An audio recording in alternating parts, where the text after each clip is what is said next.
Beneath the blue sea waters of the South China Sea, there is a great amount of historical relics. If we unveil the mysterious remains and relics, what hidden stories will they tell us? This is a tablet inscribed with "Forbidden by Two Houses." It looked common, but should not be looked down upon. It hid a big mystery. To let this piece of cultural relic talk, many archaeologists got together to painstakingly discover the truth. 你要知道，它这个碑里面，它是主要是什么呢？就是说，凡是外地从其他地方的这个船只到了我这个海南以后，你必须要把，你所在的这个你地方的官印呐，就是相当于现在这个录影呐，就说穿了，就相当于现在通行证啊，或是海关那个票据啊，你必须要先交到我这来，你也必须要交过来才行。第二个呢，他那个呢还有什么呢？不允许你夹带其他东西，类似于不允许你走私，是这样子的。以后呢，如果是你届时有这个发现的话，那我就要治罪的。It turned out that the tablet inscription "Forbidden by Two Houses" was the business instruction of the customs in ancient China. Does it mean customs existed since ancient China? Yes, since Han and Tang dynasties, Chinese people have begun to open up the marine transportation line via the South China Sea. In the Ming Dynasty, China entered into the era of water navigation.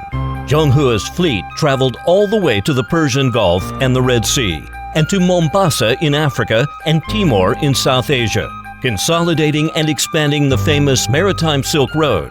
And the South China Sea was the big channel for the Maritime Silk Road in ancient China. The tablet, inscribed with "Forbidden by Two Houses," is a historical proof of the ancient Chinese government's management of sea routes. There was not much high-tech equipment back then, but our customs management was quite adequate. So much about the mysterious stone tablet. Now let's dive deep into the ocean and see what memories about the South China Sea are hidden there. The Huaguang Reef. In 1996, Chinese fishermen discovered an astonishing shipwreck inside the Huaguang Reef at the bottom of the sea. They named it Huaguang Reef 1. 华光礁1号它是南宋的是艘南宋的沉船，我们从它那个出水的瓷器，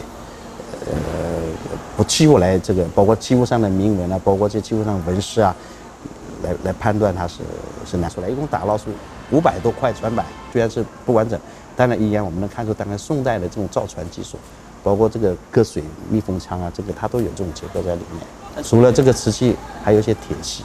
第一个呢，就是说，这个华光像华光礁1号，它是在这个礁盘里面发现的，那就说明就是我们当时这些古代这个我们唐宋时期这些我们这些包括这个贸易的这种这个船只啊，它已经知道哪个地方可以避风，哪些可以哪里有岛礁，哪里可以避风，哪里有井水，哪里可以补充这个淡水，它肯定都很熟知的。Besides the information provided by Mr. Chen, let's go into more details. Huaguang Reef 1 was a wreck from Sung Dynasty. It was 20 meters long, equivalent of the length of 5 sedans. It was 6 meters wide, equivalent of the width of 4 sedans. There were 11 sealed cabins, the displacement of which was over 60 tons. That meant the weight of the ship was equal to 6 elephants or 600 people. In addition, Huaguang Reef 1 was an ocean-going trading ship full of goods like various China. It was confirmed that this ship was the first ancient ship with 6 decks found by China in the South China Sea.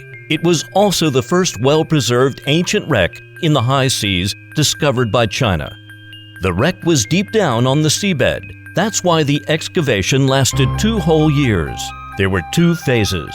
Phase 1 lasted from March to May in 2007, when the treasures on board were excavated and mapping of the wreck was completed.